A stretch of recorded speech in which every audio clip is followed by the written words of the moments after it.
Okay, from Paris, I just would like to quickly mention something about coaching and therapy.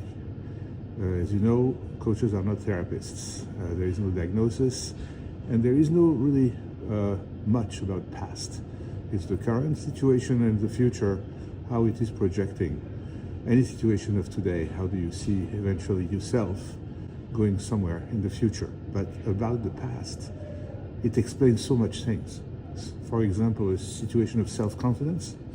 Self-confidence is really the source of many problems in the workplace for anyone. But if it's for a leader, right, a manager, a senior manager, or a VP, or a C-suite member, everybody is entitled to have issues, have human issues. And how do you get that resolved? Well, just to make that distinction, and that's what I wanted to tell you. Make a distinction. When it is about that, do not be ashamed. If you don't have any help from specialists, from professionals, then seek for it and try to find the best person for you. But it is something I really want to encourage you doing. Here in Paris, I'm here, and I see so many people in the street that seem to be concerned, worried. Europe is a little bit, the whole world is in shambles in a way.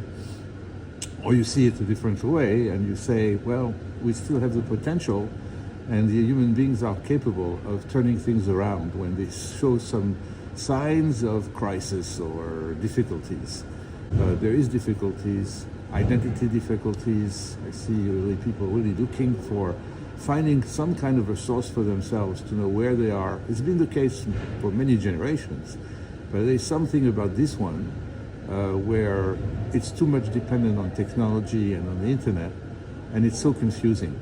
So I go back to one other aspect that maintains me very, very optimistic, to go back to humanity, to things that have to do with the human potential, the human capabilities, right? The talents, the creativity, things that AI will never replace. And that's, I think, what we should focus on. Even for those parents who look for their children's career, be their best advisors. I would advise my children to learn a trade that they can really, be unique about. If it's a pastry chef, a chef, those things are coming to my mind, or an artist of any kind, even a designer working with your hands. You'll see it's all related to balance and to no need of therapy, because that's very therapeutical and also very holistic in a way, to look for these talents and use your hands and use your body and be productive with it.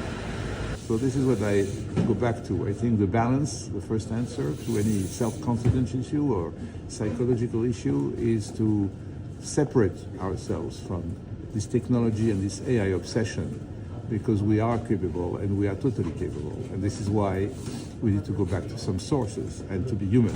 It's not going backwards, it's going forward.